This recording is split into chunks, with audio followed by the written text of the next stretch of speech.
All right, so in today's exciting episode of MartianBuu Says Things About Cards, I'm going to take a different approach, and that I probably should have been taking this whole time, which is doing the neutrals first.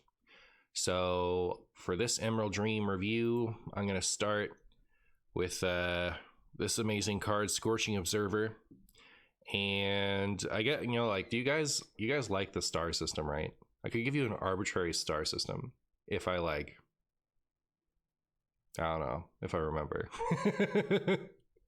These are wild focus still. Yeah, I have more of a idea of how good something will be in wild. If I think something will be good in standard, I'll probably say so, but otherwise, you like stars, they shine bright. Nice. So yeah, I guess 3 will be a really good card. 2 will be I could see this popping up somewhere card, and 1 will be this is dust.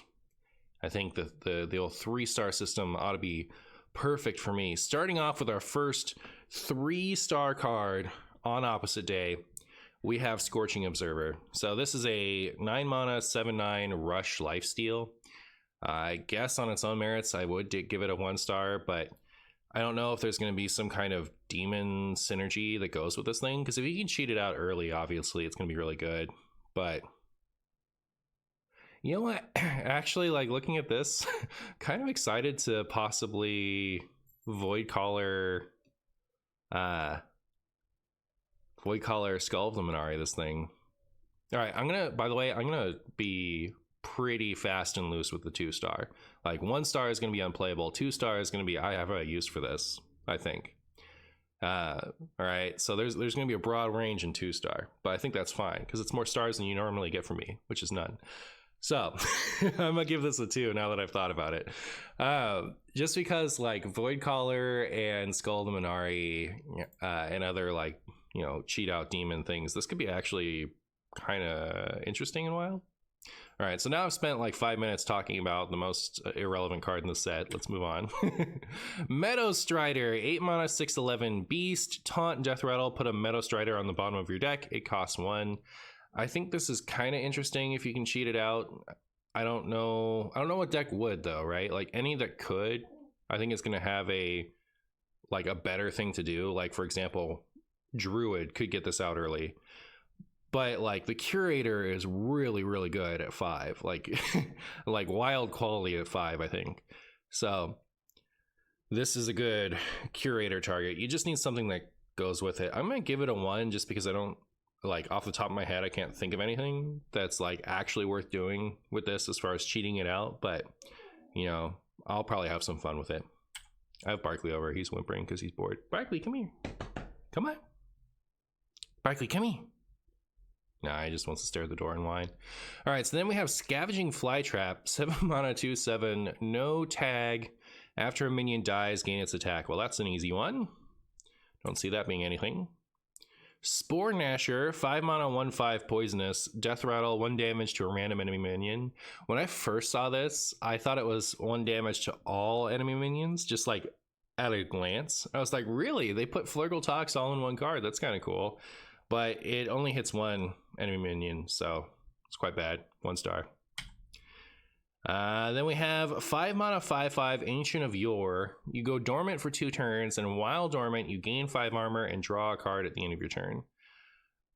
I almost want to give it a 2. I feel like it's a 1, but like, it's almost there, right? Like, there are some things that could probably go for the 10 armor, draw 2 cards, get a 5/5 in a couple of turns. It's interesting. I don't know. It's probably bad, right? I gotta give it a 1, I think. Oh, I forgot to Killjoy's Trap Sound. Thank you so much for the tier 1. And actually, Zenny, my bad. You gave me your Prime earlier. Thank you so much, Zenny. I'm a YouTube watcher, but I gotta use the Prime somewhere. Well, I appreciate you. Thank you for using that here. All right, then. So I'll give this. I'll give it a 1. Sorry, like, I'm going to use this somewhere. I don't know that it's like has any actual practical use. Then we have Mother Duck. It's a 4 mana 2/3 beast. Battlecry, summon 3 1/1 ducklings with rush. Oh, is Knight of the Wild? Hold on. Is that summon now? It's hard to tell because like Hearthstone doesn't update its site very often. Cost 1 less for each beast you've summoned this game. This is discounts your Knight of the Wild by 4. We have better ways to do that, don't we? Also summons a 0/0 ugly duckling. Does it? Does it really? Are you read the text? Oh, it's flavor text. But it doesn't actually do that, does it? Bees is better. Well, you wouldn't run it instead of bees. Like the idea is if you run them like, okay, so it doesn't do it. All right. It's just the flavor text. Okay, it's good because if it actually did, that'd be even better. Like I'd be like, wow, it summons 5 bees. That's actually pretty good. But like if you run just bees, right? It's going to summon 4 beasts and discount Knight of the Wild by 4, and now your Knight of the Wild costs 3. So like you don't want to have to draw both your bees, right? Like you want to, you know, have options. So I could see how this could be good with Knight of the Wild. And isn't there another one too? Isn't there what's the cat called? It's like Matriarch something. Yeah, I could actually show you guys these cards. So 1 less for each beast you've summoned this game. Nice. So there's like, yeah, there's like 2 payoffs for this. This actually, I'm gonna give that a 2. I think it's at least almost there. Curious Cumulus, 4 mana 3/5 elemental. At the end of your turn, give your hero divine shield. This is like a slightly better anti-Kingsbane tech than Sticky Finger, you know. I'm gonna give it a 1, but I don't know that we're not gonna see it. Dream Rager, 3 mana 5/1 elusive. Obviously this is a 3-star card, we don't need to talk about it. Daydreaming Pixie, 2 mana 0/4. At the end of your turn, get a random nature spell. I mean, like it's really bad, right? Just because of the nature of the wild pool of cards. Like I could see it, maybe this is good in standard because they have smaller nature spells, but pool is too wide in wild. You'll get a bunch of garbage a lot of the time. 1 star. Aw, Barkley, what's wrong? You could come over here with me. You don't have to sequester yourself. Renee's in the other room, so he's sad. Critter Caretaker. So it's on 1 mana 2/2. At the end of your turn, restore 3 health to both heroes. Like, slower decks have stopped running Armor Vendor and Mistress of Mixtures, which I think are both better than this. Like, the advantage that this has over the other ones is this one heals you multiple times, right? So like if this sticks, you get more healing out of it. And especially comparing it to Mistress of Mixtures, you don't need to trade it to get the healing. You know, you get immediate healing as opposed to Mistress, where if you can't trade it off or like, you know, sacrifice it in the same turn, you actually don't get anything. So I don't know. I'll give it a 2 star just because I could see it popping up somewhere, especially like maybe if healing matters to something, it could be good, but I don't know. It's close to 1 star, I think.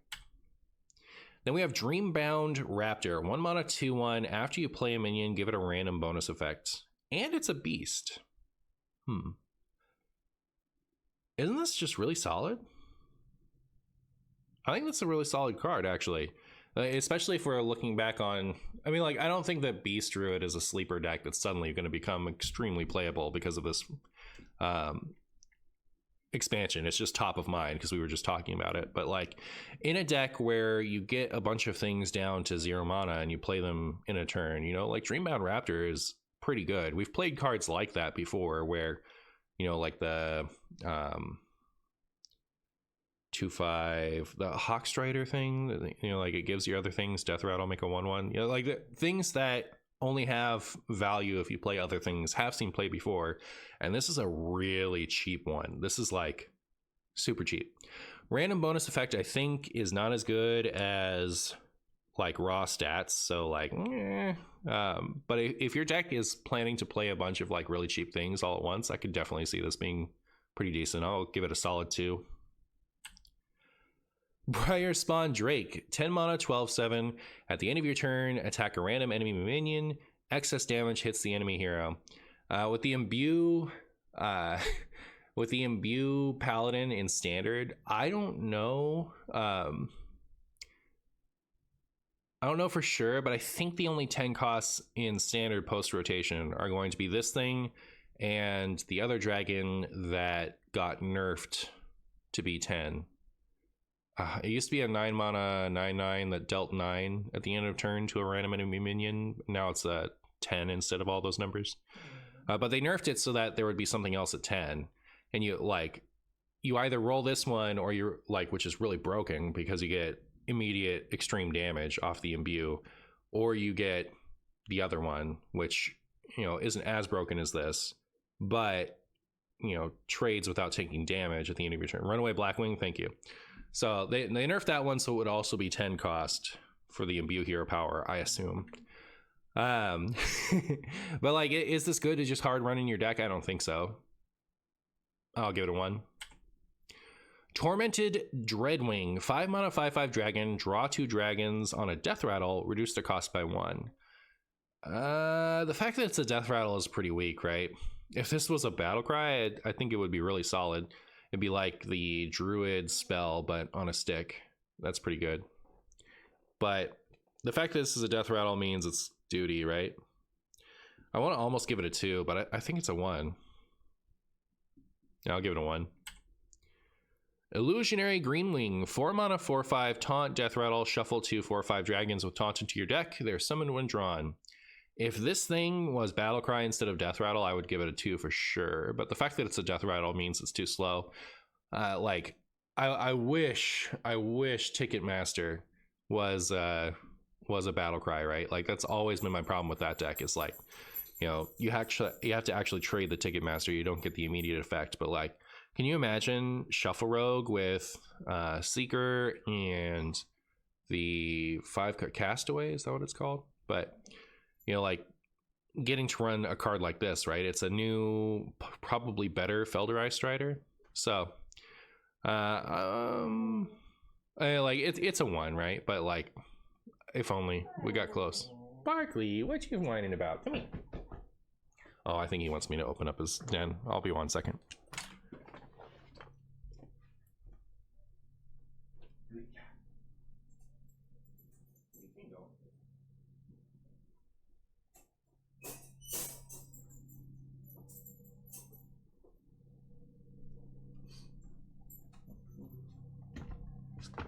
Okay, I'm back.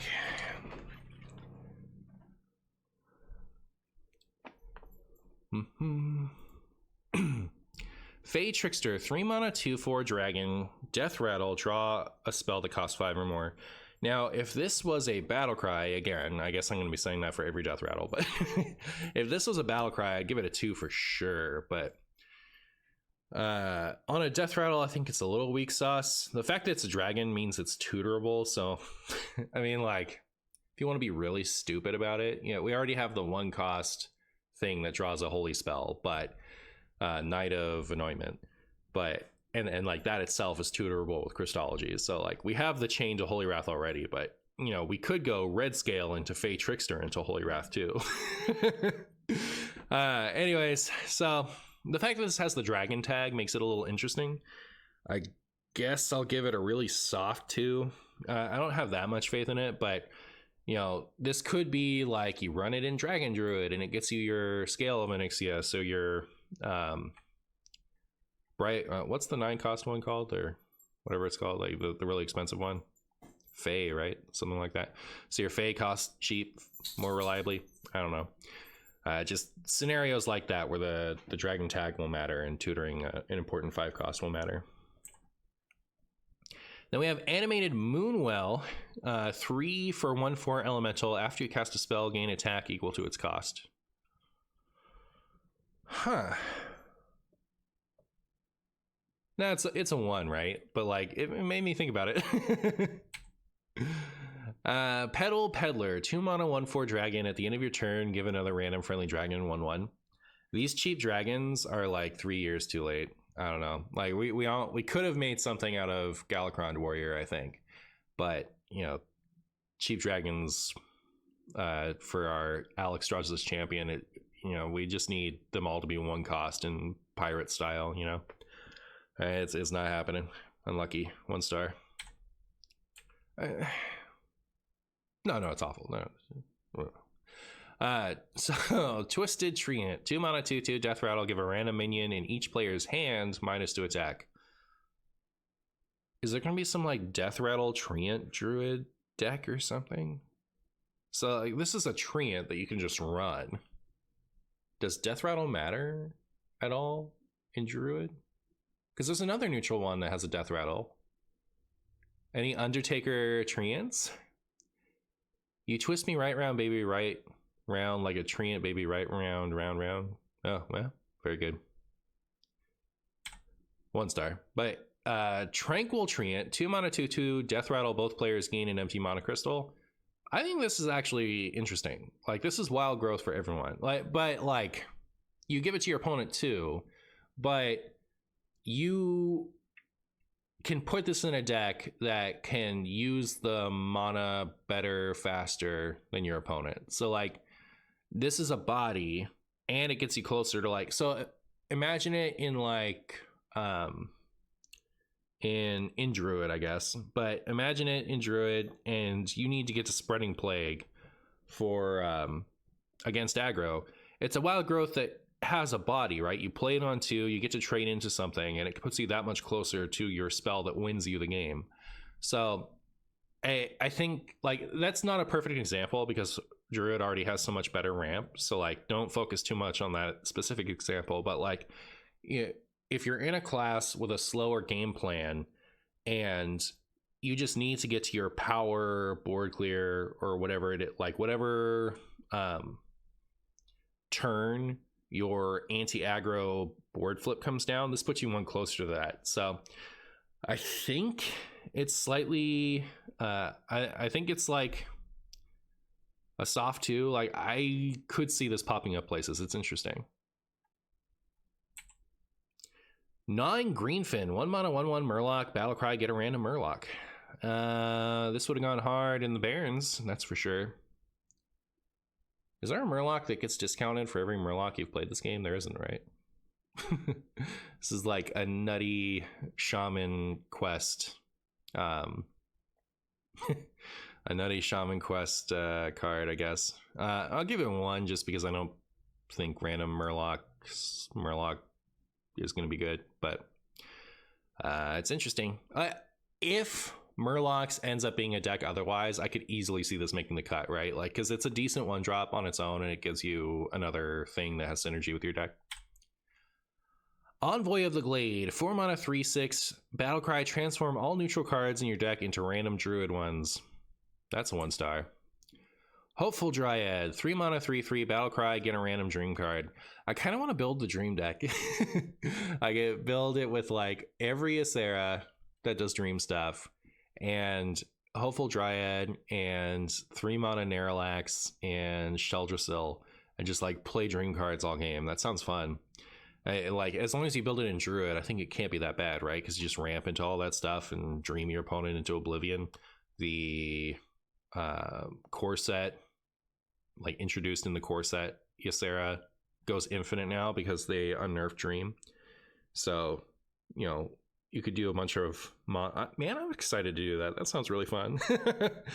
I am gonna give this a soft 2 because, like, you know, outside of the shenanigans that I want to pull for content, Renathal Reno builds especially, and like just Renathal piles generally, do use cards like this. You know, like we're using Mixologist and like Mixologist is probably better than this, right? Because you have some agency over what cards you get, but most of the cards in this that Hopeful Dryad can give you are really good. So I could definitely see this popping up in 40 card piles. Also, it's 1 mana. What's 1 mana? All right, Blood Thistle Illusionist. 3 mana 2/4, battle cry, summon a copy of this. One secretly dies when it takes damage. Oh, the potion? Ysera Awakens is better than any potion you can get off of that thing. It doesn't matter that, like, the card quality per mana cast is higher in this thing. It's just you have agency over what your card does on the other one. You just get a random really good card from this. So, like, I do think Mixologist is better, but it's not because the potion costs 1. It's because the card quality is, like, you have agency over the impact of your card, right? So if you need a clear, you're not necessarily going to get it off of Dryad. You might get, like, a body, you know? Whereas if you need a body with Mixologist, you have likelihood of being able to get that. Or if you need a clear, you have likelihood of being able to get that. It's the agency, not the cost of the mana. Anyways, Blood Thistle Illusionist. This card is annoying to me in the Theorycraft stream and the pre-release brawl, but I don't imagine it's going to be very good on open ladder in either format, really. Does the fact that it's a demon do anything? Not sure. 1 star. Nightmare Lord Xavius. Speaking of cards that are going to show up in every Renathal pile, Nightmare Lord Xavius, 4 mana 4/4, battlecry, discover a minion from your deck, give it a dark gift. I mean, this is going to be a low 3 star, but I'm going to give it a 3 star. You know, this is going to pop up in every, like, Renathal, Highlander pile. You know, maybe not in decks like Druid that aren't trying to win by being a pile. You know, like, this is the ones that just try to win by being a value mass. Like, this will be really good in those. So I think that this is definitely going to be played in Wild, especially because it lets you pick a minion from your deck, right? Like, discovering from 3 options is really helpful. So yeah, I think this is a 3 star. It's not like super busted, but yeah, it's gonna get played in lots of things. Xavius will also be replacing Illidan as the Demon Hunter hero in an upcoming patch. Oh, well, very good. Bark Shield Sentinel, 2 mana 2/2 taunt. After you use your hero power, gain +2 health. You know, if this had been out when March of the Lich King, I think this would have seen play in even Death Knight. You know, we were playing some really awkward infused cards, but, you know, like, 2 years ago, yeah, I think this would have seen play 2 years ago. I don't think it's good now. I think it's a 1. Even DK is better using the Nathria infused taunt, right? I mean, sure, yeah, but, like, it's not better than other cards in that deck.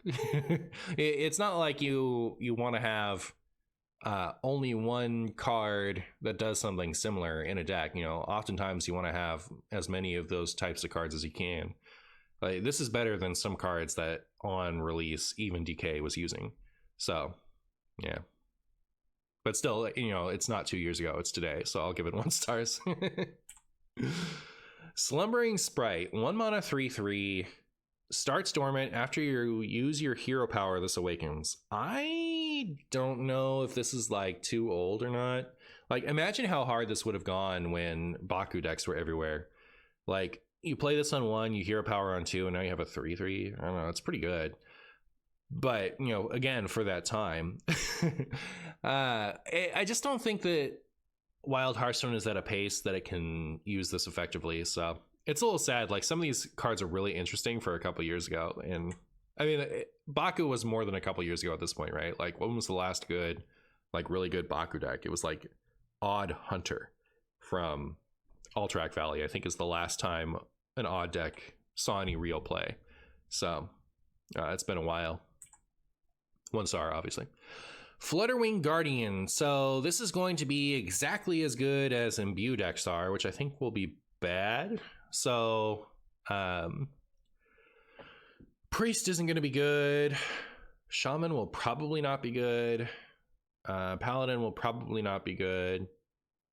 Hunter might be good. So maybe this sees playing Hunter. Druid, I think, has a decent shot of being something. Like, I don't know if it'll be like a super meta deck, or if it'll be the type of deck where, like, you know, people like me can play it and have fun with it. But that one's not going to run any of the imbue cards because it's just going to play a bunch of nature spells, right? Like, the fact that it doesn't have to run these cards is why it would be good. So, like, this either is good enough for the Hunter version or it sees no play, in my opinion. So I'm going to give it a 1.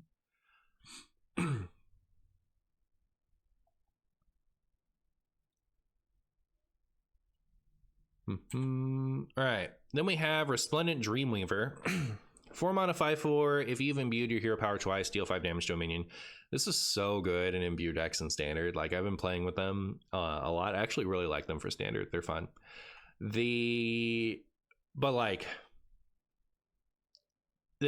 I think the Druid imbue has its shot in wild and the other ones don't. Are you going to run this in the, like, nature spam imbue deck in Druid in wild? Probably not, but maybe. 4 mana, 5/4, deal 5 damage to a minion is all right. And, like, it's going to be active by the time you play it. So, like, the fact that that dragon saw play in Dragon Druid, the exact same card, but if you're holding a dragon, the fact that that saw play in wild gives me some hope for it, but I'm still giving it a 1. Then we have Sheldrasil. This might be my favorite card of the set. I'd have to think about it. It might be the Druid imbue card. I don't know. But 7 mana nature spell, get all 5 dream cards. If you've played a higher cost card while holding this, corrupt them. I like that this at least pays an homage to the keyword, right? Like, I hate that we don't use keywords, you know, when they're relevant, you know, because it's digital, right? I understand for paper. But in digital, if you don't know what a keyword does, all you have to do is mouse over the card and it tells you.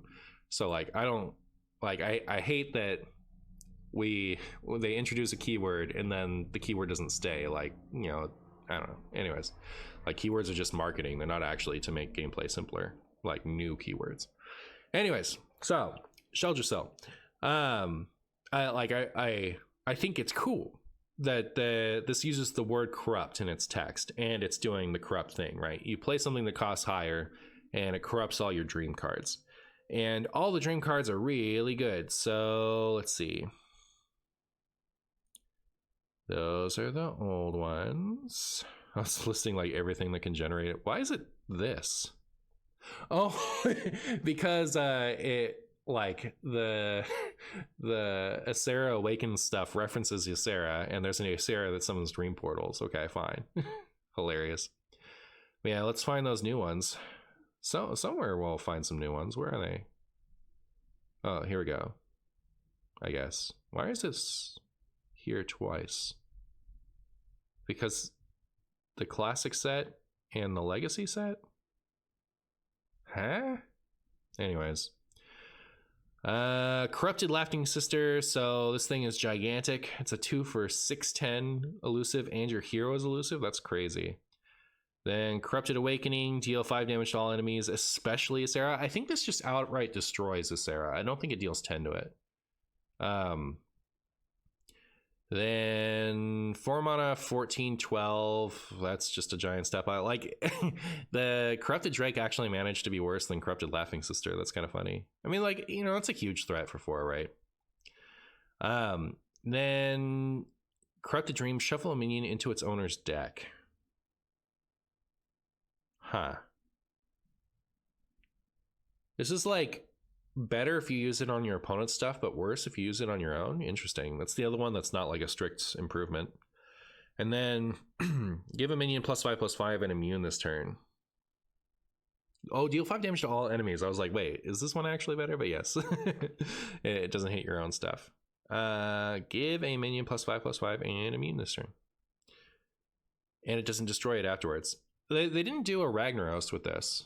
You know, like, they didn't do remember when they did the Light Lord and it was a corrupt elemental, double negative? This is still a nightmare. I feel like this should have been I don't know what you would have done. I'd have to think about it. But anyways, I really like this card. I think it's cool. Is it any good? No, it's probably a 1. But I'm going to play with it. Is this valid Velen tech? I think you're better off with like Ironbeak Owl. And like Ironbeak Owl isn't the best like silence card you could use, but I think it's better than this as a Velen tech. All right, Malorn the Waywatcher, 8 mana, 8/6 beast. Discover a legendary wild god. If you've imbued your hero power 4 times, set its cost to 1. I feel like this card is borderline slow. Like, it's definitely worth playing in standard, I think. Having played it, I think it's really strong. But it's like borderline, borderline slow. Like, you know, you have to wait a while before you can play this thing. And you have to have imbued enough times, right? So, it's like a little awkward in standard. It's gonna be good, right? Like, it's probably a 3-star card for standard, but we're thinking, I'm thinking Druid is the one imbue potential for wild. It's gonna do that by playing a ton of nature spells. Well, you can have 2 of those nature spells be Invigorate and Wild Growth, so it's not like you can't ramp into this thing. Maybe it is interesting. I'll give it a 2. I was about to give it a 1, but like, that's interesting.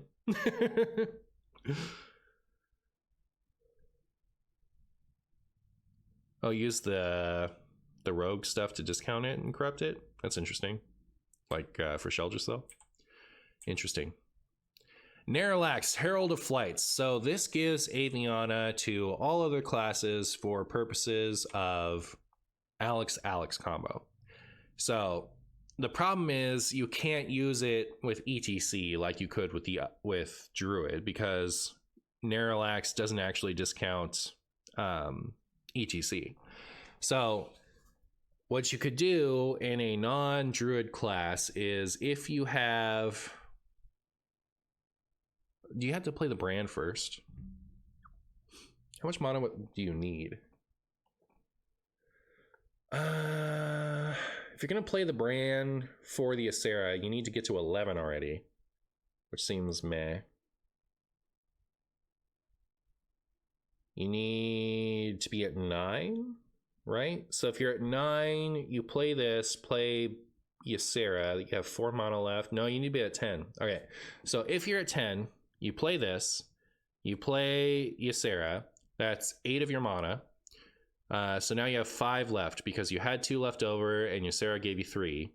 Then you can pay Bran with the 3, and then Alex to set your opponent to 15, and other Alex to hit them in the face with 8 twice. So like,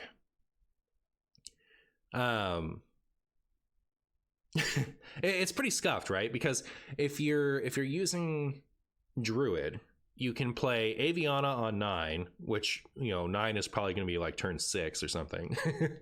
And then not turn 9, turn 10. Play any of either Ysera or ANR, and you can actually get to like 11 and do Aviana, Bran, Ysera for 6 extra mana. But anyways, as you go Aviana, open up your mana with either Ysera or ANR. Then you go Bran, ETC, Alex, and you win. So it's a 3-card combo that needs a 4th piece, but the 4th piece is flexible, whereas this is inflexible 5 pieces. So it does have 7 health for Starliner. Well, that's something. That's a Stike Melon combo, maybe. Like, Druid does this better already. Like, I don't think this is a Druid card. I think this opens up Dragon possibilities for other classes. So like, I don't know. Like, it could be something. I'm looking forward to trying this in like Warlock or Warrior, but having sat with it for a while, because this is one of the first cards they showed us, I don't think this is actually going to manifest anytime soon. I'll give it a 1, but it's like, you know, it's a high 1. It just needs like the right piece to come out, and then it just is better. Does it make Scabs Alex easier? I don't know. It is kind of a Naga Sea Witch effect where any class could just dump it and dump 3 expensive dragons. That's true. Maybe I am pigeonholing it too much on the combo, you know, thinking about it as just a stat dump. Not sure. Not sure. Bad for now, probably. So I'll give that a 1, but like it's borderline 2. Treacherous Tormentor, 4-mana 5/4 demon. Discover a legendary minion with a dark gift. I mean, this is almost Renathal pile quality, but I don't think it's quite there. I think I'll give it a 1. Just wanted to stop by and say hi. Been really enjoying the YouTube content. You inspired me to push for legend for the first time. Hit 328 NA with mid-range hunter. Nice, congratulations. What about Reno Warrior with Deep Miner Brand that doubles Ysera's mana game? That would make it easier. Well, yeah, right? Because then you just need to do it on 8 because you already have the brand effect in play. All right, yeah, maybe. Oh wait, and then you could ETC it, couldn't you? So if you had Bran up, you play this on 8. Ysera gives you 6 mana because Bran's in play. And then ETC giving you both Alex, and then you win. Yeah. Yeah, maybe. Maybe. This is a better imbue hero power card. It costs 2, so like there's a chance maybe you would play it in even the Druid one. But like I feel like you really just go full on nature spells. I don't think you need to run a River Croc. Like this imbues all in one card, but like you could just run nature spells and be fine in the Druid deck. So like I almost want to give it a 2 just because it's borderline good enough for that deck, but I don't think this is going to make any of the other imbue classes viable for wild, and I think it's only borderline consideration in Druid. So I'll give it a 1 still, but it's, you know, like it's possibly a 2. Creature of Madness, 2-mana 1/2 Battlecry. Discover a 3-cost minion with a dark gift. I'm gonna give this a 2, like a really low 2, like real soft 2, because just, you know, for value pile reasons. This is a 2 that gives you a 3, and the 3 is going to be extra good because of the dark gift. But like, I don't know, it's gonna be either good enough for value piles or not, and I'm like only slightly there. Like I'm like maybe. So it's a soft 2, but it's a 2. Wisp, I keep forgetting about the stupid Mage imbue. There are 6 total imbues? Huh. Good. Okay. My bad, everyone. Wow, I wish I'd remembered that one. Okay, so it really is just Dragon. Sorry, it's Paladin, Priest, Hunter, Druid, Mage. Is that all of them?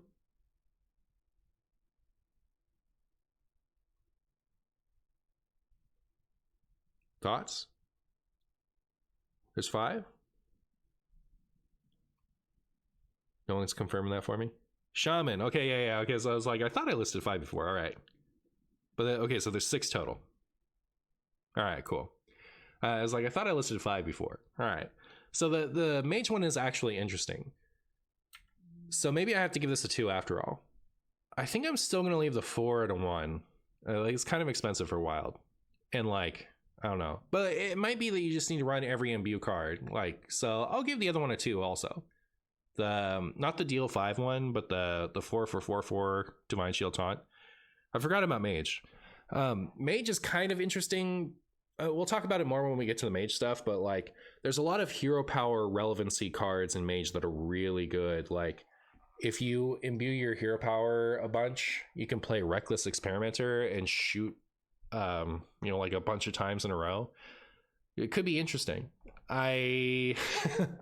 But like that type of deck, I don't know if it's actually good or if it's like good enough for me to like have goofy content with it. So soft 2s, but 2s. I'll put the neutral imbue cards at a soft 2. Ysera is as good as it is. We know that it's a card. And yeah, this card's a 2. Pops up here and there. I don't know. It's a really strong card. Are we out of neutrals? Very good. All right, so we can actually talk about the more interesting cards now. All right. And with that, I'm going to go to the restroom. But I'll be right back.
Hey, you.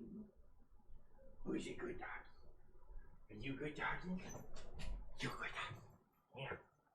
He's a good dog.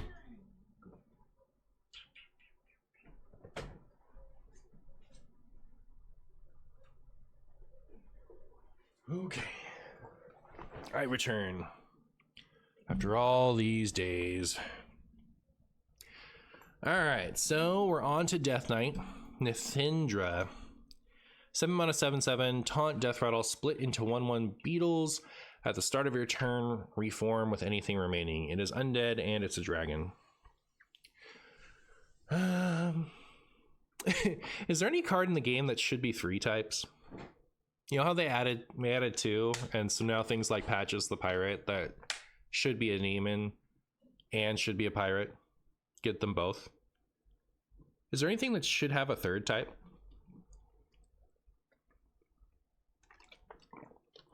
I'm gonna start thinking about that as I look at things. Will this be on YouTube? I would never put anything on YouTube, especially not this. But yes, it will be. Anyways, so how good is this? It's 2 Unholy, and I think wild potential is 2 Blood.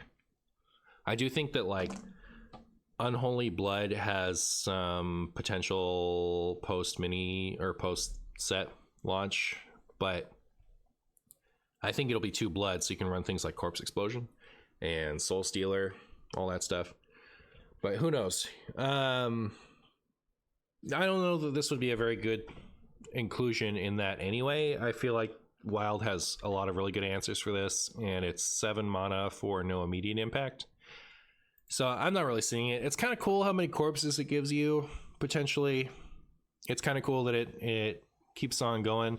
But like, especially because it's double Unholy, I don't think it's even going to see play in Standard. Like, it's going to be a tough sell for this thing. But it is a cool card, even if it's a 1-star.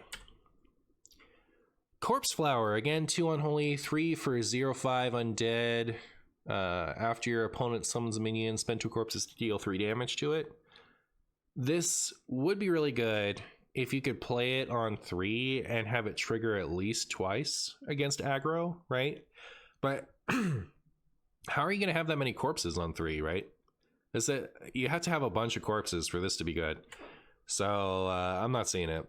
okay, so Zerg, right? You could play the Zerg stuff, and then sometimes you'd have a bunch of corpses, I guess. But it is, again, it is too unholy, and also I forgot to mention this for Nithendra. It's also odd. I like the whole leech package is even, which is like part of what gives me some hope for that build. So like odd on top of being like too unholy and also being mid. I don't know. I'll give this a 1-2. Morbid Swarm. Now this is an interesting card. So it summons 2/1/1 ants, which is good for corpses. Or you can use it to spend 2 corpses to deal 4 damage to a minion. So that's pretty flexible. If we're gonna go Renathal Pile instead of even for Unholy Blood, this is a shoo-in. This is gonna be a really good card in that deck. So I'm gonna give this a 2. Like I think it's gonna be solid in any DK deck that's a Renathal Pile that manifests in the next year or two, I think. Major upside is curving into your War Axe. Yeah, but is there another one? I know there isn't in this set, but like, is there anything in like Wild? I guess I could look. Where's thought I had Hearthstone open a while ago. Where's that at? Maybe I already got rid of it. All right, well, let's see if I can make use of this. So DK, can I sort by rune? Oh man, I guess I just need to look at the 1 costs.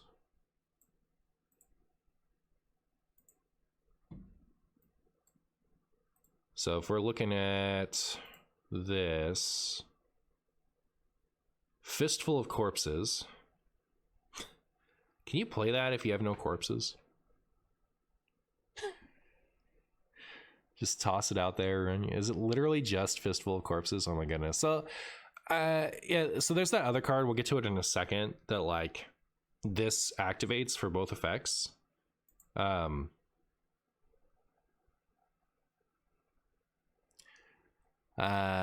Which is all right.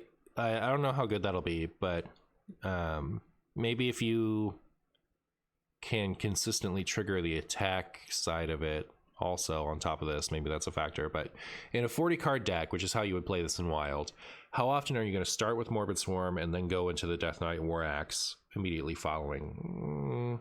And especially like, I don't think there's that many Blood Unholy cards that you're going to run that have both types on it, as far as like being able to activate it even later as the game goes on. So I feel like the War Axe might actually be kind of bad, but you know, we'll see. Vex Illuminated, thank you so much for gifting a tub to Wexo. Then we have Rise of a Rite of Atrocity. But okay, so I think this is good. Like, this is a good card regardless of synergy with the War Axe, as far as like, you know, you can play it for as removal later, but you can also just play it for board presence and corpses early. 2-star. Rite of Atrocity, 1 mana, discover an undead, spend 2 corpses to give it a dark gift. Only a Renathal Pile would play this. Is this the best card to play in your Renathal Pile? Probably not. Yeah, I don't know. I'll give it a 1. Sanguine Investigation, I'm gonna give the whole Leech package a 2. It's both Renathal Pileable, but also it's even. So like the both possibilities for Death Knight are checked off for the Leech package, and I think they're interesting. It's probably a soft 2, right? Like, I don't know if this is actually going to take Death Knight from completely obscure to something, but it's kind of interesting. So for 4, you get to draw 2 cards and you summon 2 0/2 leeches. Not bad. You ran actual War Axe and Warrior, so wouldn't getting just an Unholy Rune be good enough? I mean, I ran War Axe and Warrior because I like to do it, but like, you don't see that from a lot of other people. It's not a widely played card anymore, and it's a, you know, War Axe is always a War Axe whether you played something on 1 or not, and the Death Knight one is only a War Axe if you work for it, so that's a pretty big difference. Does it go through Ice Block? Sure, here. It doesn't deal damage. So yeah, that's a good point, is like you could beat the mages with this.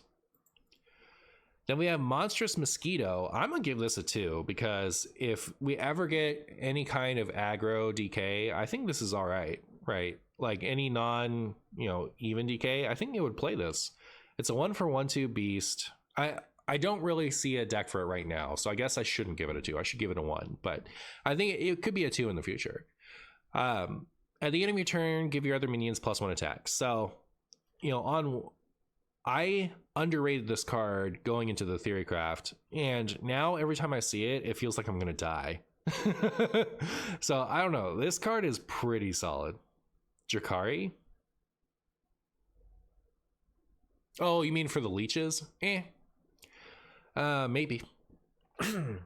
Maybe. Especially if you're running both of these, maybe. You never know. Drakari with this is kind of cute. I don't know what else you'd run it with. But yeah, this is like a 1, honestly. I don't know that the deck that utilizes this well is going to manifest in Death Knight, but yeah, I think it's a pretty solid card. Hideous Cusk, this is the best of the leech cards because it makes them deal more damage. So the leeches themselves are kind of but as soon as you play this, they're chunking for 3. So your leeches steal 2 more health from their victims, Battlecry, summon 2 leeches. It's an undead and a beast. So as a beast, you can search for it with Curator. So you can play Curator on 5, and then you'll have this. But yeah, it's pretty solid. And are the leeches themselves undead? No, they're beasts. So you could... Isn't there summon undead stuff in DK? Like re-summon undead? Or am I thinking of Warlock? I might be thinking of Warlock. But if you had something like that, could trigger your undead synergies. Imagine bringing back just this. That'd be sick. Infested Breath, 2 for deal 2 damage. Summon a 0/2 leech. It's almost a, Frostbolt Dark Bomb type card just because the leech steals something. So, I don't know, this is good. If you're running any of the leech stuff, you're running all the leech stuff, in my opinion. I mean, like, you could almost just run this on its own, I suppose. But, yeah, I think that's a 2. So here's the War Axe we were talking about. So Grotesque Runeblade, 2 for 2/2 weapon. But Battlecry, if your last play card was an Unholy Rune, gain 1 attack, and repeat for blood and +1 durability. So if your last play card was Unholy, it's a War Axe. If it was a Blood Rune, then it's a... Has anything ever been a 2 for 2/3 with no downside? No, right? I don't think that's happened. So there was the Overload Shaman one, but I can't think of anything else. Anyways,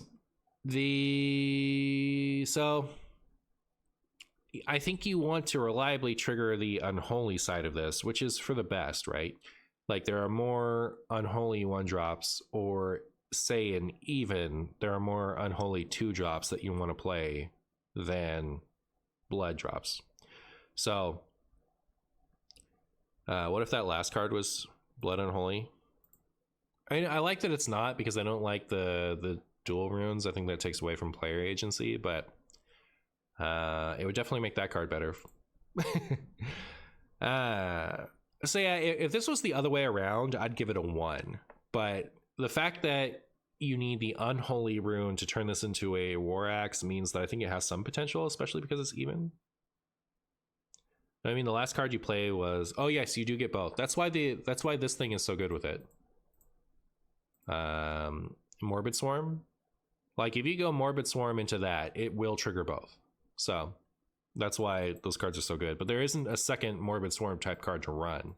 So, like, it's pretty inconsistent that you get both effects. So, I'm gonna give this the softest 2. I feel like it is kind of almost there. Oh... Is there a Blood Unholy 2-drop? In Wild, maybe?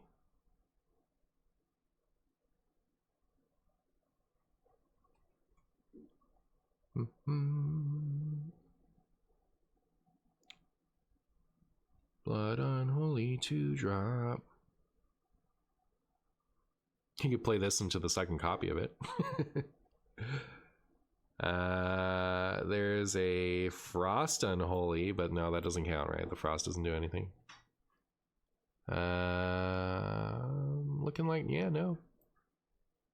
So I don't know. This is I almost want to give it a 1 because like I was thinking at least you can trigger it by playing a 2 and then playing this in even DK, but I think that's going to be a stretch. So I'll give it a 1 for now. If we ever get like a way to reliably trigger both sides of it, like not necessarily on curve, but like early and consistently, maybe.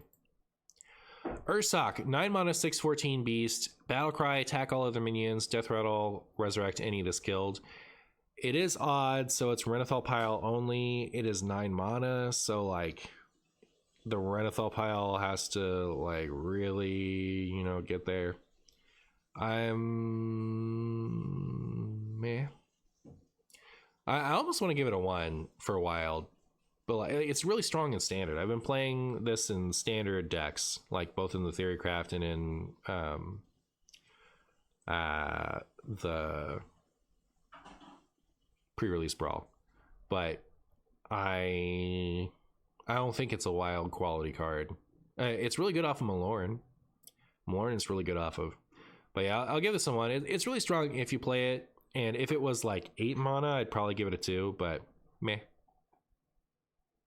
Is this even a solid pile card? Seems weak for that. It clears your whole enemy board, and like if you play this, your opponent's board is gone, right? I don't know. I think it's pretty solid. I would play it, and like if it ends up trading, you get a board back. So I think it's good, but it's not good enough for how late it comes down, in my opinion, for a while.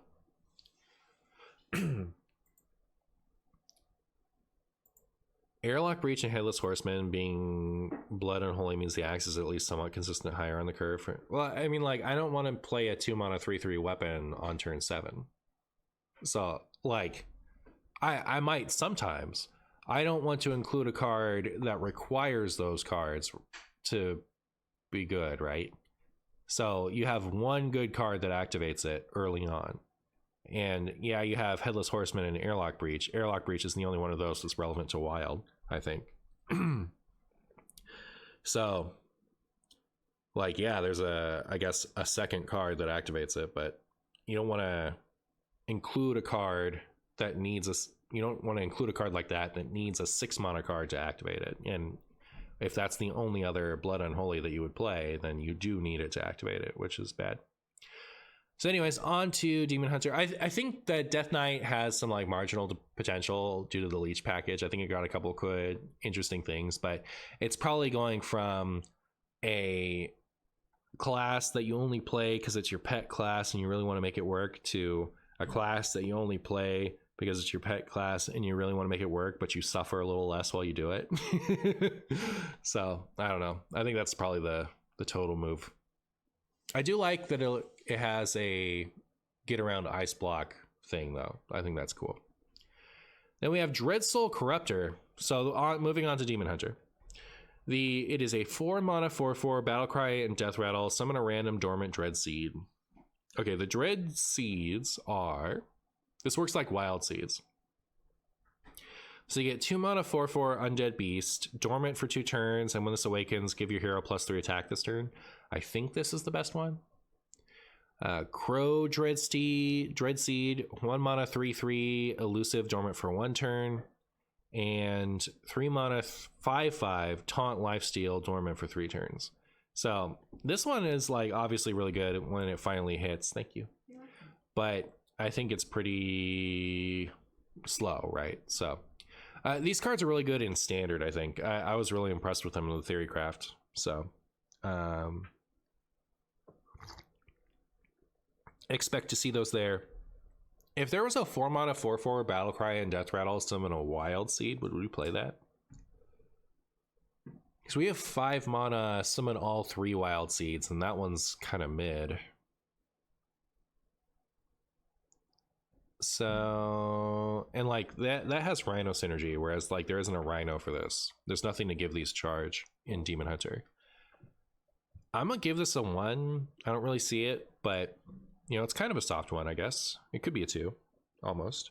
Then Then we have Grim Harvest. 2 mana, draw a card, summon a random dormant wild dread seed. If you play 2 mana and you get the stupid crow, you feel pretty bad, right? But you do draw a card. Poacher gave you a 2/2 though. I'm gonna give that a 1. It's Demon Hunter, right? Like, what kind of Demon Hunter would play this? I gotta give it a 1. Wyvern Slumber, 3 mana, choose 1, summon 2 dormant dread seeds, or deal 2 damage to all minions. I think this is a good card. If Demon Hunter had a Renathal pile that was actually worth playing, I think this would be good in it, right? But it doesn't. This is so flexible. You can either get tempo or it can be a board clear. I think it's really good. It's just in the wrong class. Like, it would have to be a different class would play this. It doesn't have 40 one-off pile cards that are actually effective. Kind of a bummer that the cards summoning them are just straight up worse than the Hunter versions, because the seeds themselves aren't bad. I think the seeds are better than the Hunter seeds. There's an argument that the Rush one is better than this, but it's a 1 mana 3/3. You get 2 extra health and you get like a worse keyword, but a good keyword. That's better than the bear for sure. You know what? The stag might be better than this. Hard to say, hard to say. These are good though. Like, I do like the wild seeds, but kind of, I guess to your point, they're not as good of cards summoning wise. This one's really solid for standard. Like, I don't know. I feel like it's less that the cards themselves aren't good quality and more that they're in the wrong class for this type of thing to see any play. Then we have Alashi. 5 mana 5/5 Demon Beast. Transform minions in your hand into random demons.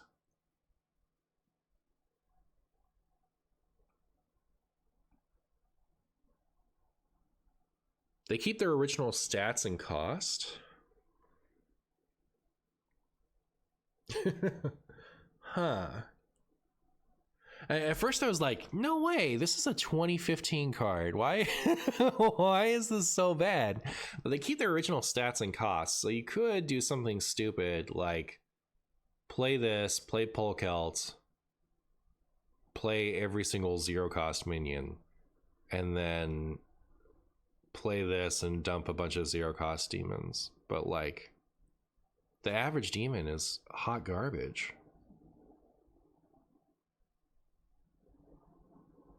It would, like, every time you hit Enhanced Dreadlord off of that, it would be spicy, right? I mean, this card is a 1 either way, but like a 0 cost 1/1 with a random demon battle cry is probably going to, on average, be better than just a straight up wisp.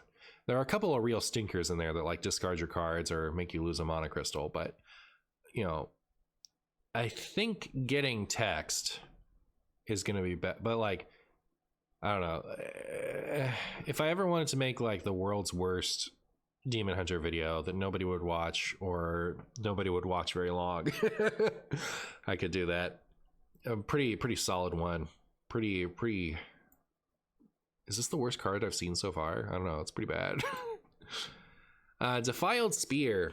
4 mana 2/3. After your hero attacks an enemy, deal your hero's attack damage to another random enemy.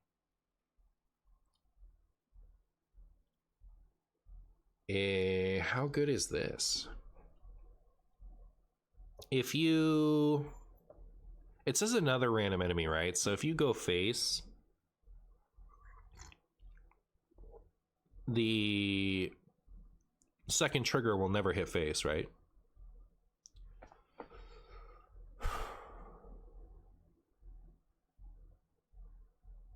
Well, I don't know. Isn't this good? Maybe Demon Hunter in Wild doesn't have a use for this, but I feel like this will pop up in Standard. It's 4 mana. I don't know. I'm too. What was the other one called? The 1 cost one. Did something really similar. It was like if you could attack again if you honorably killed something. Like I remember that one being too strong, but like this is a really different card from that. Like it costs 4 times the mana, so I get in Wild this is a 1 for sure, but I was just wondering like how interesting that was otherwise. Yeah, go back. So then we have 7 mana, 7/5 demon, resurrect a different friendly death rattle minion that costs 5 or more, summon a copy of it. So this is really good with like starships. Really good with that. I think Starship Demon Hunter in Wild probably has some potential. What's our Wild Death Rattle synergy? I know we have some. Our Wild Death Rattle synergy. Like activate a Death Rattle or something like that, or resummon a Death Rattle. The Quillboars. Okay, so they don't really have any. That 7 mana guy. Oh yeah, you can summon you can summon the 5 or less cost Death Rattle. So you could use what you call it, Blackthorn, right? And resummon summon the 4 cost starships out of your deck. It's not bad. And I think there's another, like, is it this one? Yeah. So this was also a 5 or less cost Death Rattle. So Death Rattle, resurrect a friendly Death Rattle minion that costs 4 or less, and summon a copy of it. So like if you use Blackthorn to summon one of these and summon the Starship piece, the Starship piece protects this, goes down, and then this goes down and summons 2 more Starship pieces. So that's kind of cute. It's got to be a 1, right? So this certainly is a 1. This is probably a 1. I don't know. I'm gonna build that deck. I'm gonna do that video, but I don't know that it's gonna be. It feels absurd in Standard, by the way. I played against this a couple times in the Theorycraft stream, and when they hit all of their Death Rattle synergies in a row, I was like, so I don't know. I'll give these 2 a 1, but they're interesting. Does Demon Hunter in either Standard or Wild have like draw a demon type cards?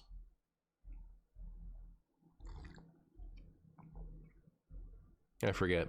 Probably not, right? I'm sure that would get used in Questline Demon Hunter. Umpire's Grasp. Oh yeah. But yeah, they're interesting. Jump Scare, 2 mana, discover a demon that costs 5 or more with a dark gift, shuffle the other 2 into your deck. Oh my goodness. Gross, that is a 1. Omen, 10 mana, 6/12, Demon Beast, Rush, Wind Fury, Death Rattle, deal 1 damage to all enemies, improves after this attacks. So far, this has existed to be a disappointing best option for the current situation imbue card to me. Like not Malorn. Like I get Malorn and I need something with immediate impact, and this is my best option. I'm like, all right, well, I would have preferred Ursoc, but I guess I'll take this. You're never gonna play this, right? How do you get this down? Rush, Wind Fury. Maybe it's okay. Well, like it's not saying play in Wild. This is a 1. Hitting this with Carrier is not as good as other options, right? Yeah, definitely not. I mean, like, maybe it's a good second option. Huh. Because Carrier, the problem was, like, you would only run it with Xylag before. And this is alright. But not, I mean, like, only having 6 health is probably pretty bad. So, I don't know. Probably not great. Nightmare Dragonkin. I'm so sorry. Nightmare Dragonkin. 3 mana, 4/2 dragon. Reduce the cost of the rightmost card in your hand by 2. This is probably a 1, but isn't it kind of interesting, maybe?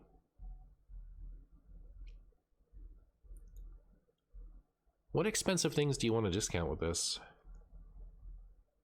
Would be insane if I had Rush. It sure would be.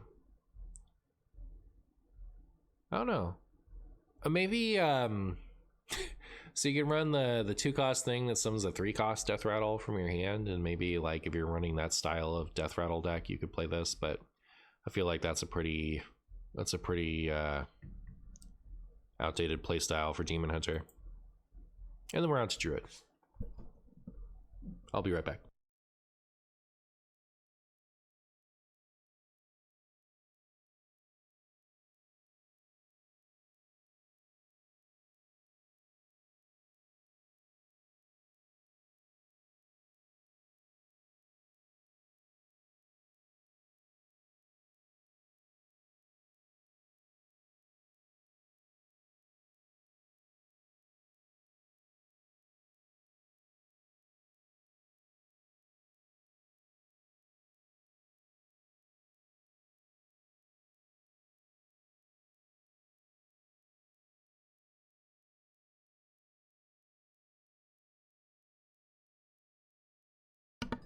And I'm back.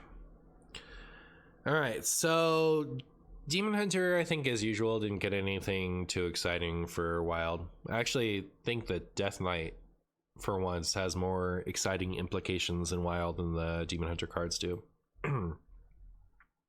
Did I give anything a 2? It was like, we had the interesting Death Rattle cards that I gave like a reserved one, like it's almost there, but then like, nah. All right, so on to Druid. We have Forest Lord Cenarius. This is a 10 mana 5/8. Choose thrice, give your other minions +1/+3, or summon a 5/5 Ancient with Taunt. When I first read this, I thought this was going to be the hottest garbage, and then I played it in the Theorycraft stream, maybe just off of stuff. It feels really strong, like when you get it down, and maybe it would be okay in Standard if Standard still had ramp in Druid, but they don't. Like, all the ramp got cut. It's like just New Heights and Ysera, right? So once you get to 10, this is huge. You get 3 5/5 taunts along with this 5/8. I don't think you're ever going to choose give your other minions +1/+3. I mean, like, unless it's technically lethal, right? Like, it's a nice option to have to edge into lethal. But as far as, you know, on its own merits, I don't think you're going to choose the first option much ever. But the fact that you get 3 5/5 taunts out of this, that's a lot of value in one card. So if Druid gets ramp again and can reliably get to 10 mana in Standard, I could see this thing play. But yeah, as far as Wild goes, we have much better things to do at 10, so it's a 1. But like, it's a cool card. I could see playing it. It's good enough that if I wanted to do a stupid Druid video where I play with just my pet win cons, I could play this.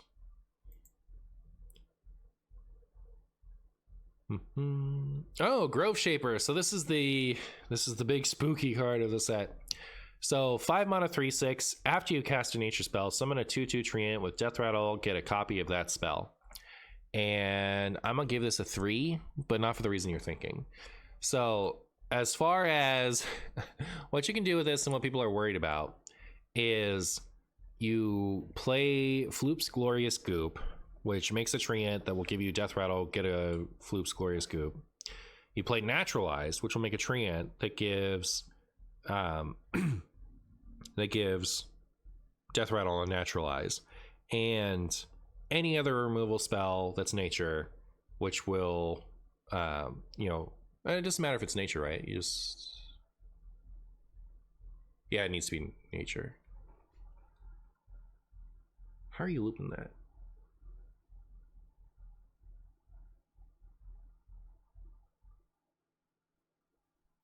Okay, wait. Okay, I was dumb for a second. So let's say the other one is Living Mana. Is that what it's called? Well, not Living Mana. What's the one for deal 2 damage or summon 2 1/1s? Living Roots, thank you. So let's say that your second one is Living Roots. It can be 2 naturalizes, but it doesn't have to be. So it's easier if it's 2 naturalizes, but it doesn't have to be. It has to be 1 naturalize and another nature-based removal spell. So you play the Gloop first. It's something in the tree end, doesn't really matter, other than it gives you a target for your first removal spell. You play the Gloop, so now every time something dies, you get a mana back. You play your 1 mana Naturalize, targeting that treant. You get a new treant that makes a Naturalize, and you get a mana back. Your opponent draws 2 cards. Then you play your Living Roots, targeting the Naturalize. You get the Naturalize back, and now you get a treant that gives Death Rattle Living Roots. You use your new Naturalize to target that treant. Your opponent draws 2 cards. You get a Living Roots back. You also get a 2/2 Naturalize Death Rattle treant. So you just keep looping those 2 over and over and over again. You can do that infinitely. You Living Roots the Naturalize the Living Roots until, you know, forever. And so like that loop, theoretically, you could mill your opponent's entire deck. Theoretically, you could. But A, that's a multi-piece combo, and B, are you really going to do that enough times to mill your opponent out in one turn without cheating? I think the answer is no. I think the answer is going to be no. You're not going to actually win with this. However, as a a piece of mill druid generally, you can easily like mill your opponent 10 cards with this, right? Like they're not gonna lose in one turn just because of this, other than like maybe pragmatically they've had too much value burnt. I don't know, they've gotten too close to the end of their deck, and your due process will take the rest of the way. But like you can loop it to have a big burn swing turn, but also you can just use this to get back more due process and solar eclipse and naturalize generally. It doesn't have to be a big combo turn. It's just another good way to make a bunch of extra mill cards. So I do think this is strong enough to be a shoe-in for mill decks moving forward. Like I definitely see this. It's going to feel broken when they do assemble the stuff and they mill you 10 16 cards all in one turn. And like maybe they can do more. Maybe later on in the game, maybe you can just get 20 or so and you'll win once your deck is already kind of low enough. But I don't think it's going to be like a turbo combo deck, if that makes sense. Like Dorian is going to be like the Dorian stuff that's already, not Dorian, Dungar. The Dungar stuff that's already happening is going to be a better like early turbo combo deck than this could ever be. But as far as it being a piece of Mill Druid and being a played card, definitely.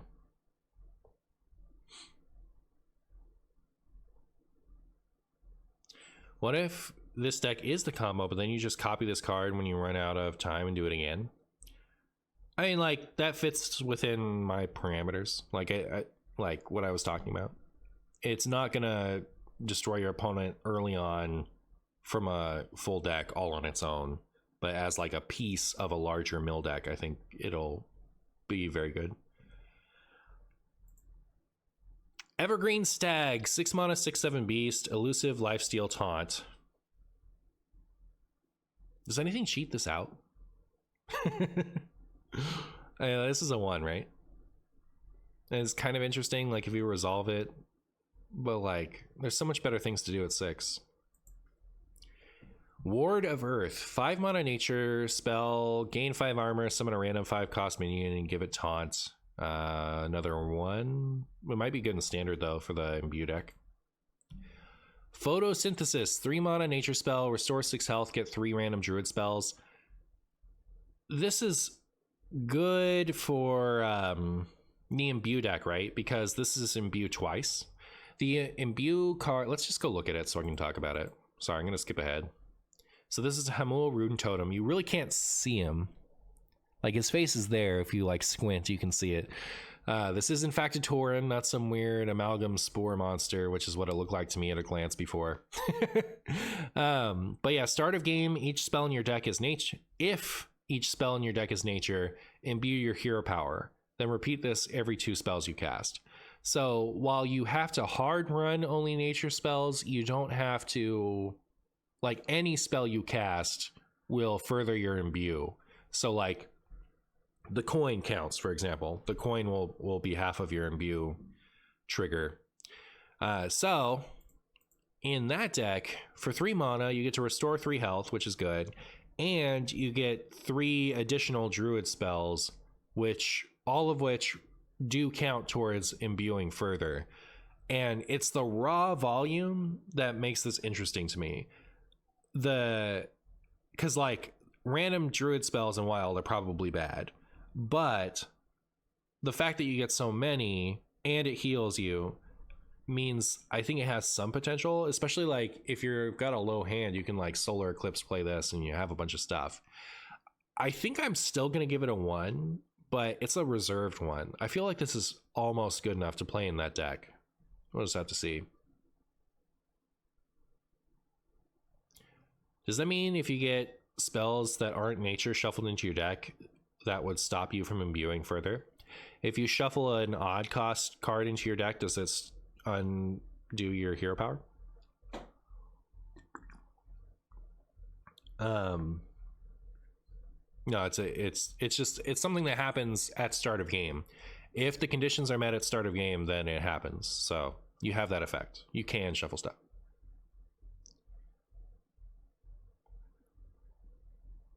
Remember when Treant Druid was alright? What if you just add the legendary to Treant Druid? Pretty sure all those spells are nature anyway. No, it's like 2 of the best ones aren't, I think. So like...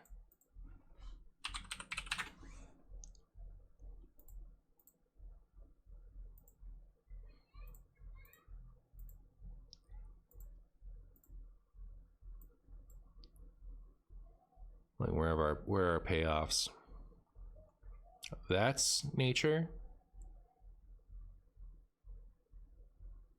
And that's nature. Huh, maybe I was wrong. What did I think wasn't nature?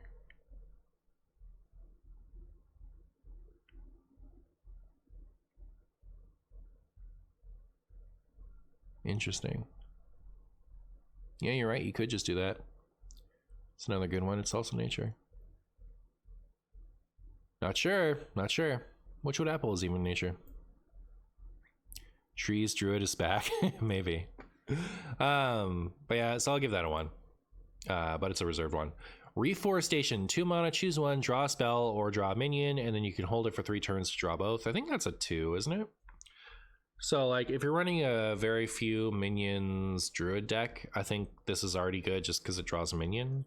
So like between Pendant and this, you know, you pretty reliably find your stuff. But and then if it holds, it's 2 mana, draw 2.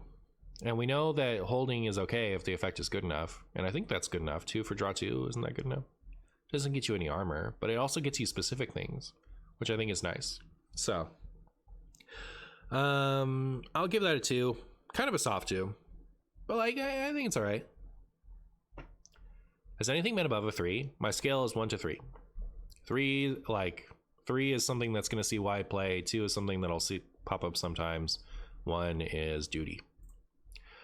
Okay, Horn of Plenty, 2 for nature spell, discover a nature spell, it costs 2 less. I think this is a 2 because I'm gonna give the Imbue legendary a 2, and I think you're gonna run every card that's like this in that deck.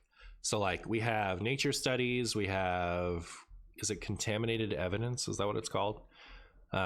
Which is like nature studies for a 2 mana discount, but you have to play the card that turn to get the discount.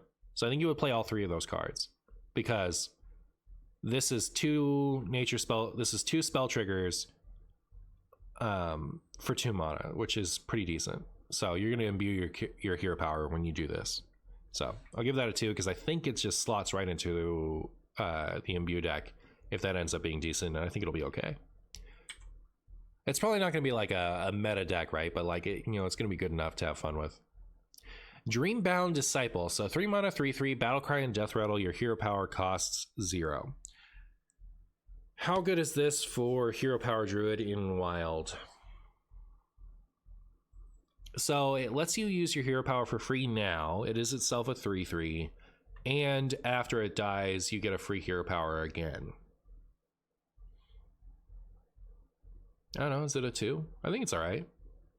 Would you not play this? I wouldn't play Tour Guide, but Tour Guide is more of a hero discounter than like a tempo card, right? I don't know. I mean, this is kind of the same way. But you get 2 free hero powers out of this. Good for questline. Yeah, that's what I'm talking about. Is like if we were going to play this in a Artanis questline Druid, 2 mana 2/2 would be better. I mean, like making anything cheaper is always better, but cheese out 4 mana, yeah. Oh no, it's a soft 2. I think there's a decent likelihood this doesn't see any play at all, but yeah, I could almost see it. Hamul Road Totem we talked about. I think that between like Invigorate, Bio Project, and all kinds of other cheap nature spells, like the fact that we have nature studies and contaminated evidence in Wild means that like between all those extra nature spells, I think that we have enough that this could be a Renathal deck and you wouldn't notice, right? Like it's kind of got that quest line effect where it's running the Renathal without any downside because you get your consistency at the start of the game. So I could definitely see this being an all right deck. I think it'll be a fun deck, and like you could even run it mill, couldn't you? Because Solar Eclipse, Due Process, Naturalize are all nature. You don't get to run Moonlit Guidance because it's arcane, but yeah, like I think it'll be all right.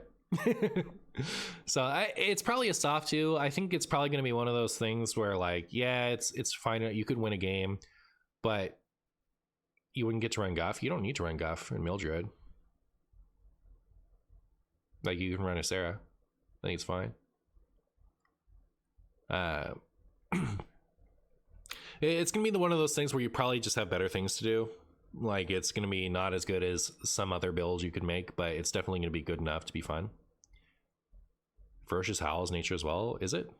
I wouldn't run that. I was thinking about it yesterday. I think Ferocious Howl has had its time. Yeah, it's not nature. You can still run Jade Idol in the ETC. You could. You could also just run Kill Jaden. Like Kill Jaden is, I think, generally bad. If you're not running Untapped Potential, which for this you wouldn't be, then Kill Jaden is better than Jade Idol. Oh yeah, you have Shrubagizor. So cute. There's so many fun things to do. All right, then we have Symbiosis, which is a nature spell. You discover or choose one card from another class.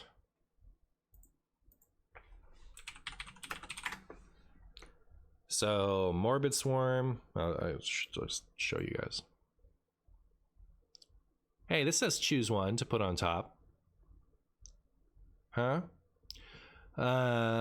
You get Wyvern Slumber. That's Druid. Deal 14 damage to an enemy hero, or summon 2/3/2 wolves with rush. Blah. I remember using Spark of Life a lot in the Theorycraft when I was playing that deck. So you play this, and if you get Spark of Life, you get even another spell. Yuck. Is it choose one spell or choose one card? Card.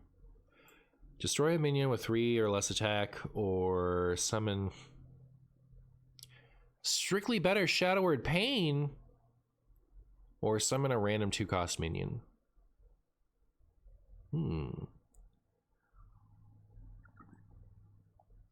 Gain Poisonous this turn, or gain Death Rattle, deal 2 damage to all enemies. Summon 3/2/3 wolves. Summon 2 3/6 demons with taunt that can't attack or destroy an enemy minion. These are pretty bad. Yeah, I think it's probably bad. It has like two good hits there, I think. And I don't think that's enough.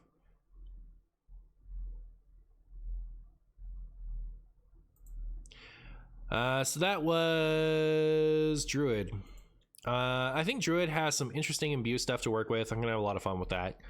I don't think it got anything particularly game changing. Oh wait, no, it got the nature guy, the nature gal.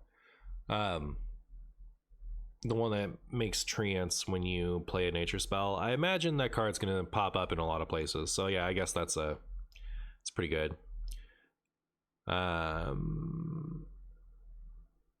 But yeah, I think it probably nothing too game changing except for that one card. All right, Hunter, 4 mana 3/4 beast. Symbiosis into Spark of Life, into Symbiosis into Spark of Life. And yeah, I guess you can. All right, so 4 mana 3/4 beast, taunt Battlecry. If this has 4 or more attacks, summon a copy of this. 1 star? I guess it's meant to go with the imbue hero power. I don't know if that's gonna be any good in Wild. Verdant Dreams. Well, okay. So you can run Messenger. Let's say you have Messenger on 2 and you always draw this or something, right? Let's just say you do. How good would that be? So 4 mana 4/5 taunt and you summon 2 of them? Yeah, I'm not seeing it. Verdant Dreamsaver, 5 mana 4/7 beast. If this costs 3 or less, attack 2 random enemy minions. This is pretty good with the imbue. You can also harpoon gun it.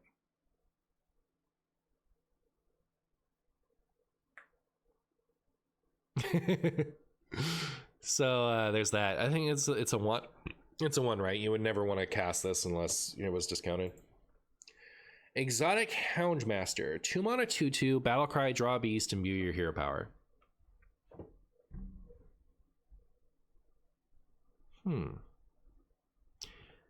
Not thinking about a full-on imbue deck, but just thinking about this on its own merits, right? Well, I was about to say we run 2 mana 1/3 draw a beast, but we don't, right? We play 2 mana 1/3 discover a copy of a beast, which is pretty different. But like if there's one specific beast we want, first of all, already good, right? Although no, fetch draws a minion and draw like gets an extra effect if it is a beast, right? So never mind. Do we have draw a beast?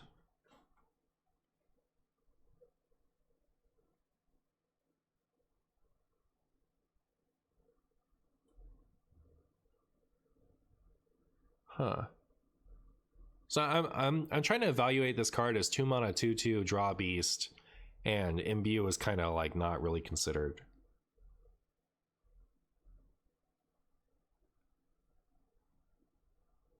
Interesting. I don't know. We already have pretty decent access to beasts we want through Selective Breeder, so I don't know if this is a big game changer.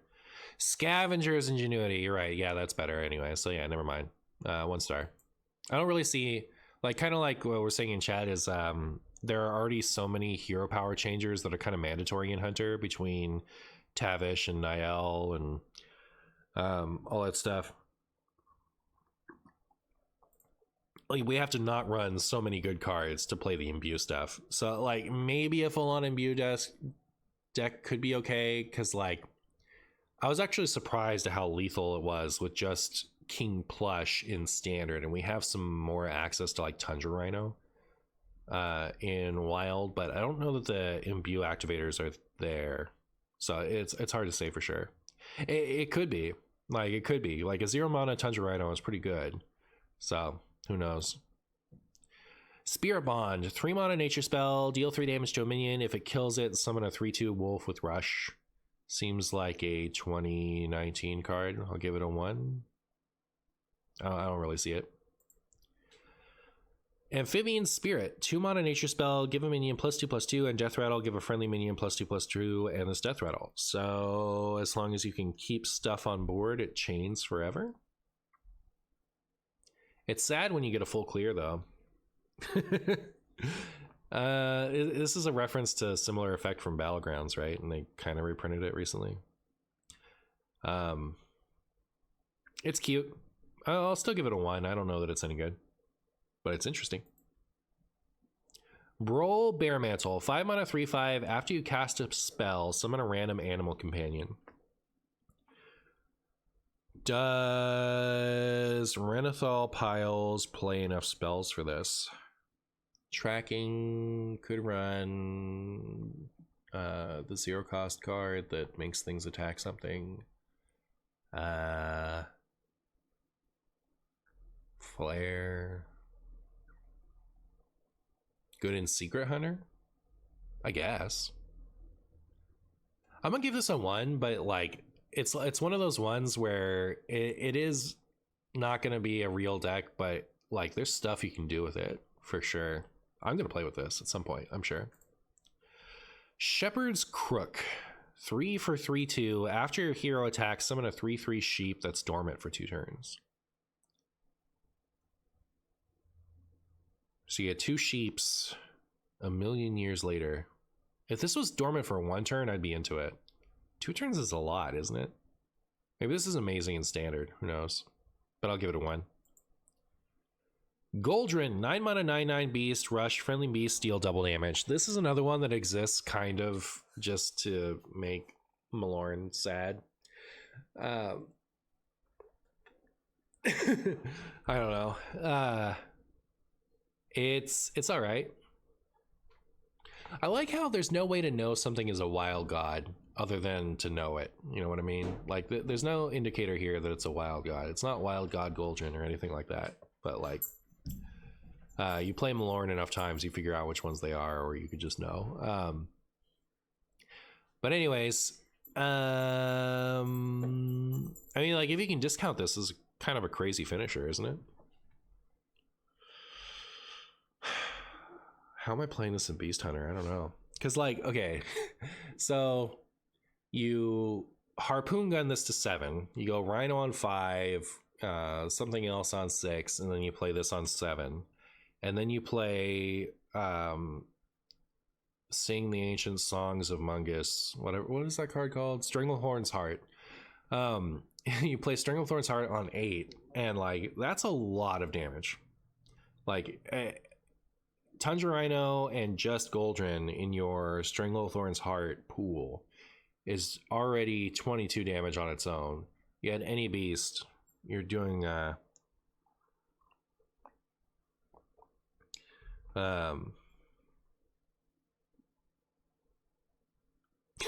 Leorox, Goldrin, Hydro, Rhino. Spicy. Yeah, I'm gonna give this a soft 2. I feel like we could see this pop up. Grace of the Great Wolf.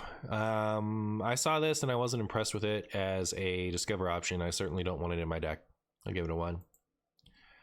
Umbra Claw. 4 mana, 5/2 beast, rush, death rattle, imbue your hero power. Beast with death rattle.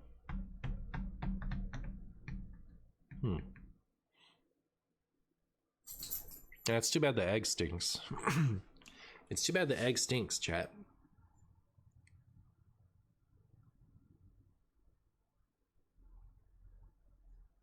Huh. Okay, so wait, it's a beast, which is good.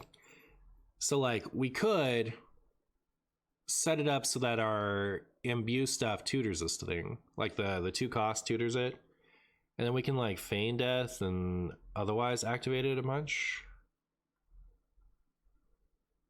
Maybe we could make the imbue hero power work, but and then like we can't tutor it, right? Never mind, I take it back, because the hero power requires you to run beasts for it to be any good. So I don't know, it's interesting. It's interesting. The fact that it's a beast and it has a death rattle, I think, is pretty relevant for Hunter. So I'm still giving it a 1, but now I'm kind of more interested in building an imbue deck than I was a minute ago.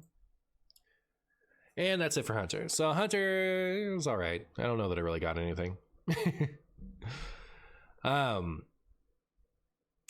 Okay, so on to Mage. We have Kwanzu.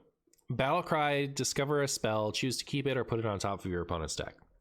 I played this in the Theorycraft, and my spells were never bad enough to make my opponent skip a draw, right?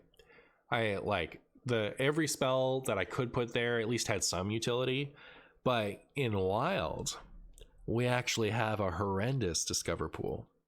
Absolute disaster of a discover pool. So for 3 mana, I could put Glacial Mysteries on the top of my opponent's deck.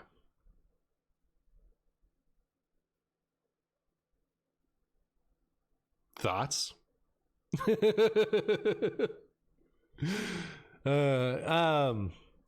So anyways, if I was gonna play this, it would be in a Renathal value pile, and unfortunately Mage already has the ultimate value pile in Hostage Mage, and you're not going to fit this into Hostage Mage, right? It would have to be like some weird Reno Mage build that runs bad cards, but like, I don't know, this is pretty spicy. It seems like a nice content clip moment, right? I'll give it a 1, but still I could see myself playing it in some Potato Mage. Stellar Balance. 2 mana, get a Moonfire and a Starfire, give them +1 damage, +1 spell damage. 2 mana, forget 2 spells that didn't start in your deck. Eat your heart out, old Quest Mage. There's definitely a time when Quest Mage would have loved this card, but that time is not now. What are we doing with this in Mage? Because like if this gave you 2 Moonfires, it'd be a real card probably, but the fact that it gives you a Starfire, like, who's gonna cast this in Wild? I don't think anybody. I'll give it a 1. Spark of Life. Choose 1. Discover a Mage spell or discover a Druid spell. That's a 1. You have so many better ways to do this, except it gives you pretty decent access to a nature spell, right? Like you could run this for the sake of Norganon's Borganons. Norga Borga Borga? Huh. I think it's still in 1, but it's interesting. Kanzu support. Forbidden Shrine. So 1 mana, spend all your mana, cast a random spell that costs that much. I think there is a time not too long ago in Wild when this would have been really interesting, but I think not now, right? Like, you have better things to do with your mana. I'll give it a 1. It is a 1 mana location, though. Cast a random spell. What costs 0 in Mage? Okay.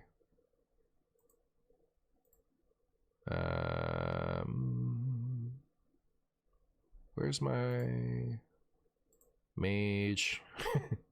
So it's gonna cast Ellie Evo, Flurry, Forbidden Flame, Freezing Potion, Hot Streak. I don't think it would cast Shifting Scroll, would it? But it might. So yeah, it's probably trash. I was thinking like you could cast it on 1 and discount your giant, but yeah. Alright, then we have Star Surge. Deal 1 damage to a minion, improved for each friendly minion that died this game. I think this is a really solid standard card. But like, do you want to pay 3 mana to destroy a minion but not on curve in Mage? I think we have better things to do. And I think the strong things that Mage is doing want your opponent to have their minions out, right? Like you want them to stay out so you can keep freezing them over and over. So I don't know about this in Wild. I think I give it a 1, but you know, it's only because of the nature of what Wild Mage looks like right now.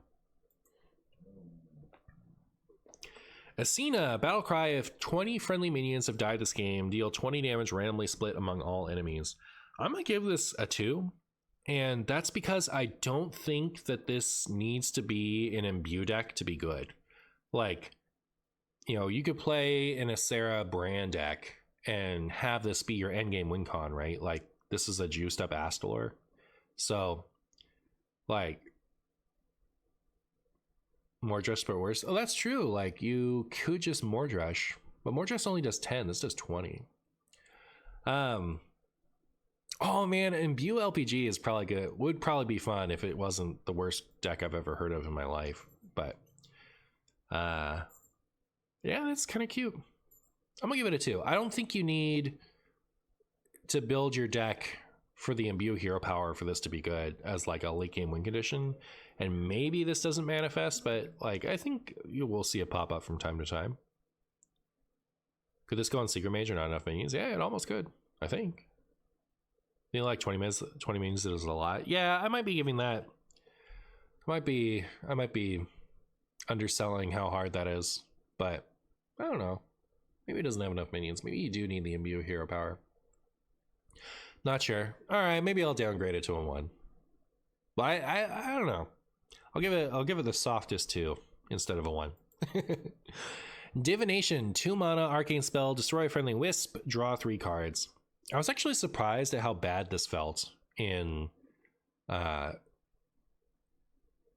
Imbue Mage, in the Theorycraft, and in the Brawl. Like, it takes so long for this to be online. You never get to play it early. Like, if you play this early, you've paid 2 mana to deal 1 damage randomly and summon a 1/1 wisp.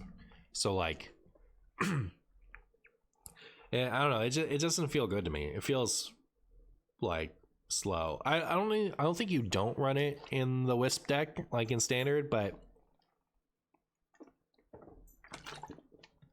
it's like the worst part of the wisp package to me. So I don't know. It's okay, but it's not great. It's certainly not good in Wild. I think it's a 1. Mary Moonkin, 4 mana, 3/6. At the end of your turn, gain 1 armor. Repeat for each wisp you control. Along the exact same lines as what I was just saying about the wisp. I was surprised at how bad this felt. It's so like, if you've imbued a lot on turn 6, you can hero power and play this, and sometimes you'll gain 4 armor. Ugh. So definitely a 1 in Wild. I think if the Imbue Mage is something, it doesn't play this card. And like, I think if Imbued Mage is something, it might play this card, but I think it never plays this one. It has a maximum of 6 armor you get from this because it only gives you as much as you have wisps. Maybe if this was a wisp itself, but it's not. So Wisp Rider, 5 mana 4/4 Battlecry, imbue your hero power, then trigger it. Now I have to think about how good I think Wisp Mage is going to be. So the imbue hero power is deal 1 damage, summon a wisp, and then both of those numbers get changed every time you imbue. So if you've imbued 5 times, it's deal 5 damage randomly and summon 5 wisps. So from having played that in the Theorycraft stream and then again in the Brawl, I don't think this is good. Like, I don't think it's even... I don't think it has any real potential in Wild, just because you have to imbue several times before this is good. If you've imbued like 3 times, then the hero power is pretty good as far as like using Reckless Apprentice and Garrison Commander and Sing Along Buddy and all that stuff. Like, the hero power starts to get pretty good at a certain point, but that means you have to play a River Crocolisk, you have to play a 4 mana 4/4 Divine Shield taunt. There's a... let's skip to it. This guy, so Battlecry, 2 mana 2/1. So already I think this is worse than the neutral one, the one that's just a 2 mana 2/3. When I play this, you're playing a 2 mana 2/1, so like that's not good. You get a wisp in hand, sure, but then like, so it's technically, you know, if you always play the wisp, it's a 3/2, right?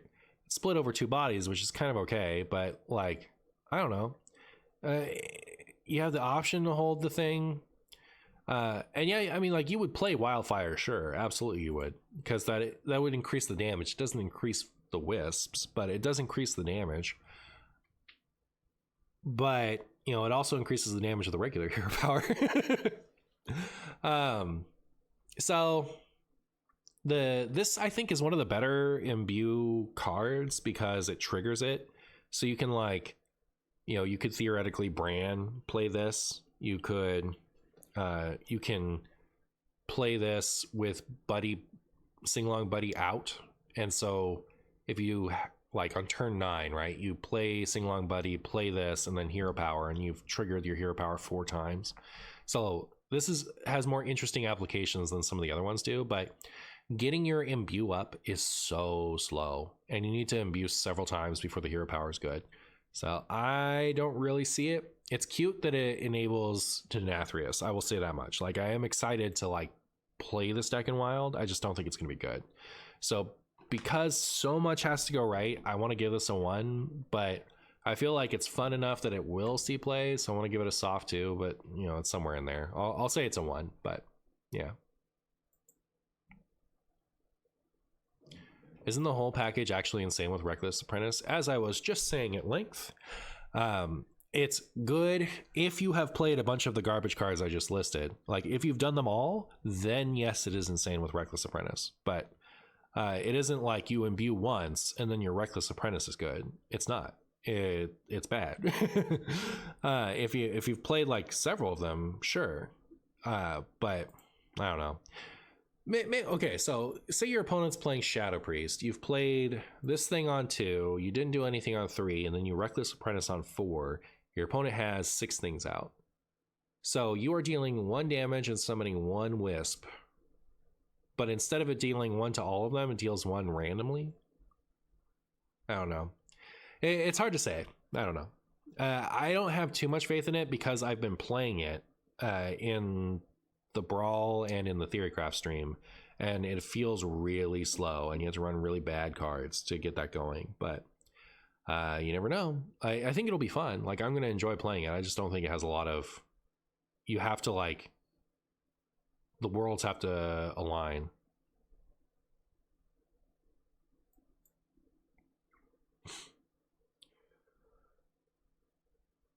The Wisp should have Rush. Alright, so that's all for Mage. They didn't get anything that spicy, right? The imbue stuff is gonna be fun. I'm gonna have some fun with that. But like, I don't think we got. You know, scene is interesting, but yeah, we didn't get anything like, you know, this is definitely gonna get played. I think everything I gave everything a 1, right? I don't think I gave anything a 2.